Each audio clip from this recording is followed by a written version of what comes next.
Knowledge used to be scarce and valuable, making universities, the hub of knowledge, a vital part of obtaining a good career. Now, knowledge is abundant and cheap, and the value of most university degrees are quickly declining. Companies are cutting back on employees in favor of AI tools, and the university degree is proving to provide little protection from these layoffs. It's not all doom and gloom, though. Instead of creating mass unemployment, the rise of AI may provide the opportunity for individuals to work for themselves instead of needing to be employed into larger teams. While a graphic designer previously needed to be paired together with a programmer, an accountant, and a marketing specialist to be profitable, a graphic designer in the future may be able to run a business almost by themselves with the help of AI tools that fill these other roles.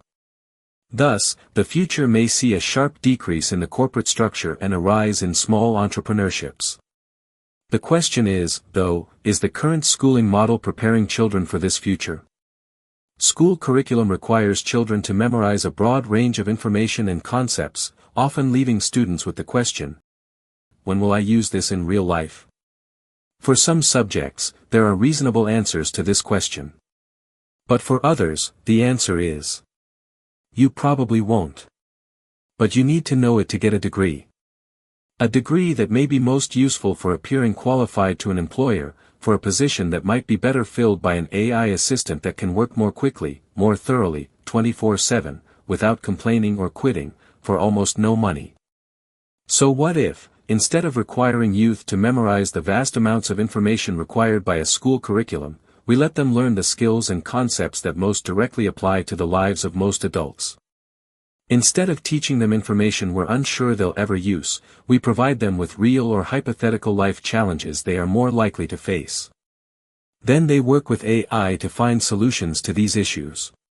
During the formative years, this could be in the form of a well-supervised, AI-powered, self-learning environment where students begin to navigate what they will do for work, as well as learning practical life skills like cooking and navigating relationships. This could be done at home, in homeschool co-ops, or special schools driven by self-learning. Post-high school, instead of paying hefty fees to sit in university lecture halls, young people could gather into lower-cost, semi-supervised living communities that allow for socialization and collaboration while they spend a few years building their own small businesses with the help of AI. The money that would have been dedicated to paying university tuition can instead be invested into their business. Or, of course, young people could also opt for affordable trade schools that teach physical skills unlikely to be replicated by AI in the near future. These are just a few proposals for what education can look like if we choose to remove our child from the university degree pipeline. But regardless of the methodology, it's time to embrace the reality that our children will face a very different career future than what we grew up preparing for. If you agree, consider sharing this video with another parent and begin the discussion of whether alternative education might be right for your children.